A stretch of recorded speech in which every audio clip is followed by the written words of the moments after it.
بسم اللہ الرحمن الرحیم۔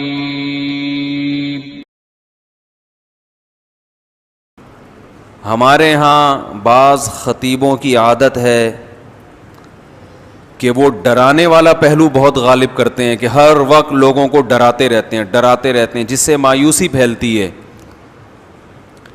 اور بعض خطیبوں کی عادت یہ ہوتی ہے کہ وہ اللہ کی رحمت کو ایسا بنا کے پیش کرتے ہیں کہ بس سب کی بخشش ہو ہی جائے گی، اور رمضان میں تو ویسے ہی بخشا جائیں گے، جمعے کو مر گئے تو بخش گئے، رمضان میں مر گئے تو پھر تو بخشش پہ مہر لگ گئی، اور اگر رمضان میں 27ویں رات کو مر گئے تو بے شک چرس پی کے مرے ہوں پھر بھی کہاں جائیں گے؟ جنت میں جائیں گے۔ گانا گا کے مرے ہوں یا چرس پی کے مرے ہوں یا کسی کی جیب کاٹتے ہوئے مر گئے، جانا سیدھا کہاں ہے؟ جنت میں۔ یہ بھی غلط ہے۔ اس میں جو اعتدال کی بات ہے وہ وہی بات ہے جو اللہ نے بتائی ہے۔ قل لعبادی، اے نبی میرے بندوں سے کہہ دیجئے، انی انا الغفور الرحیم، کہ میں غفور بھی ہوں اور رحیم بھی، وَأَنَّ عَذَابِي، لیکن یہ بھی بتا دیں کہ میرا جو عذاب ہے هُوَ الْعَذَابُ الْأَلِيمُ، وہ دردناک عذاب ہے۔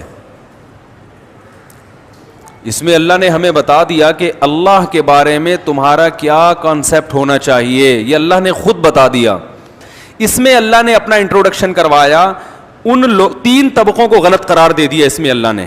وہ طبقے جو ہر وقت اللہ کی رحمت ہی کو بیان کرتے ہیں اور لوگوں کو یعنی بے خوف کر دیتے ہیں کہ بس سب کی مغفرت ہونی ہے، رمضان میں مر گئے چرس پی کے مر جاؤ، کچھ بھی کر کے مر جاؤ، یتیم کا مال کھا لو، بہنے کی وراثت دبا کے بیٹھے ہوئے ہو، حج پہ کر جاؤ گے سب معاف ہو جائے گا، اور جناب مہر کھا گئے، اور جناب وہ ابا سے بھی تمیز سے بات نہیں کر رہا، اماں سے بھی تمیز سے گانے بھی گا رہے ہیں، اور پتہ نہیں کیا کیا ہو رہا ہے، بس اللہ بڑا غفور رحیم ہے، یہ تسبیح پڑھ لو وہ تسبیح پڑھ لو اور اللہ تو معاف کر دے گا، سب کچھ معاف کر دے گا، بس حقوق العباد معاف نہیں کرے گا۔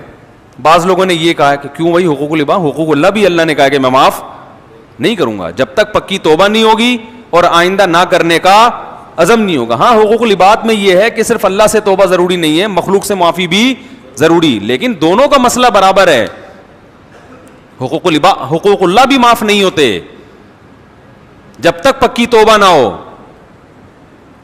تو ان لوگوں پر بھی رد ہے جو ہر وقت اللہ کی رحمت کو ہائی لائٹ کرتے رہتے ہیں اور ایسا اللہ کو بنا کے پیش کر دیتے ہیں کہ لوگ کہتے ہیں یار ڈرامے بھی دیکھو، فلمیں بھی دیکھو، خواتین پردہ بھی نہ کریں، مرد نظر کی حفاظت بھی نہ کرے، اور میرے بھائی سعودی بینک میں جاب بھی کرتے رہو، سود بھی کھاتے رہو، انشورنس بھی کروا کے رکھو کہ ابا مر گئے تو اتنے پیسے ملیں گے، صحیح ہے نا، نہیں مرے تو نہیں ملیں گے، اور وراثت بھی تقسیم نہیں کرو، حج واجب ہے آپ کے اوپر، فرض ہو چکا ہے، آپ بڑھاپے کے لیے اس کو ٹال رہے ہیں۔ آج حج کب ہوتا ہے؟ سارے کاموں سے فارغ ہو کر اب کرنے دھرنے کے لیے کوئی کام بچا ہی نہیں ہے، پیسے پڑے ہوئے ہیں تو چلو اب حج کر کے آ جاؤ۔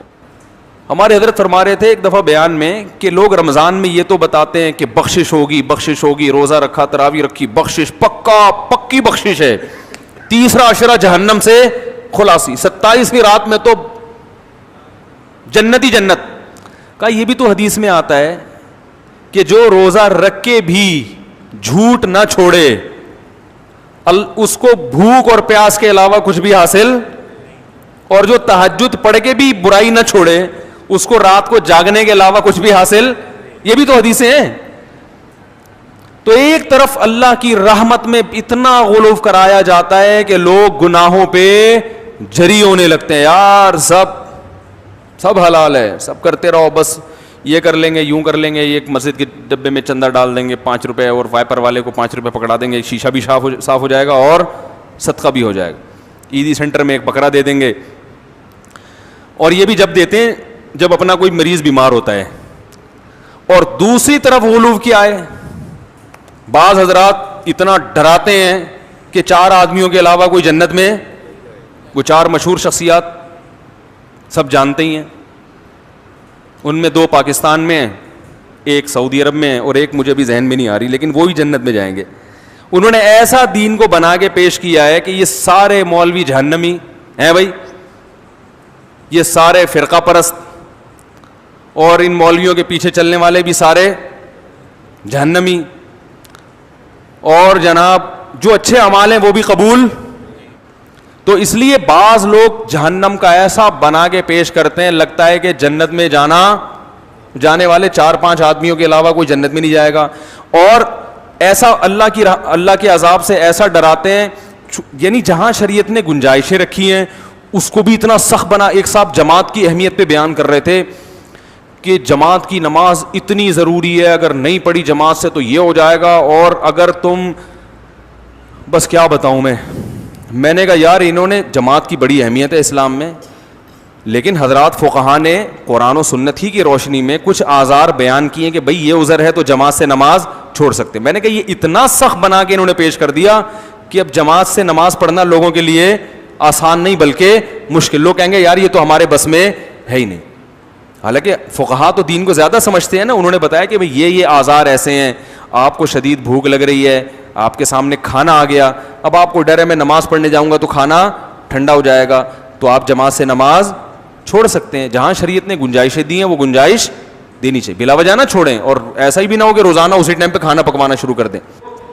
2 انتہائیں ہیں, تو اس میں اعتدال کا راستہ کیا ہے بھائی؟ اللہ کی ذات کے دونوں پہلو ہیں, عذاب بھی ہے اور رحمت بھی ہے, لیکن یہ بالکل برابر نہیں ہے. رحمت والا پہلو عذاب والے پہلو پر غالب ہے. تبھی اللہ نے رحمت کو ہائی لائٹ کیا, میں غفور بھی اور میں رحیم بھی, لیکن عذاب کے بارے میں فرمایا میرا جھانپڑ بہت سخت ہے. یعنی میں ایسا ہوں نہیں, لیکن مجھے مجبور نہ کرو, اگر میری نافرمانی کی تو میں عذاب بھی دے دوں گا. تو رحمت غالب کیسے ہے؟ ایسے غالب ہے کہ نیکی کا ثواب بہرحال ملتا ہے, اور وہ بہت کم ضائع ہوتی ہے, بہت اس میں ضائع ہونے کا آپشن کم ہے. جبکہ گناہ کا عذاب لازمی نہیں ملتا, اس میں توبہ کا دروازہ کھلا ہوا ہے. توبہ کر لو گے تو معاف ہو جائے گا, توبہ نہیں کرو گے تو پھر اللہ کا کوڑا بہت سخت ہے. فرمائے ان ربک لبالمرصاد, تمہارا رب گھات میں بیٹھا ہوا ہے نافرمانوں کو پکڑنے کے لیے. ایک ایک چیز نوٹ کر رہا ہے, ایک ایک چیز دیکھ رہا ہے. اللہ تعالیٰ ہمیں اپنے عذاب سے بچائے. تو بھائی یہ جو گناہ ہیں ہمارے معاشرے میں, ان کو چھوڑ دینے میں ہی خیر ہے. ہمت کر کے چھوڑ دیں, پھر اللہ کی رحمت ہے, اور ایسی رحمت ہوتی ہے تتنزل علیہم الملائکہ.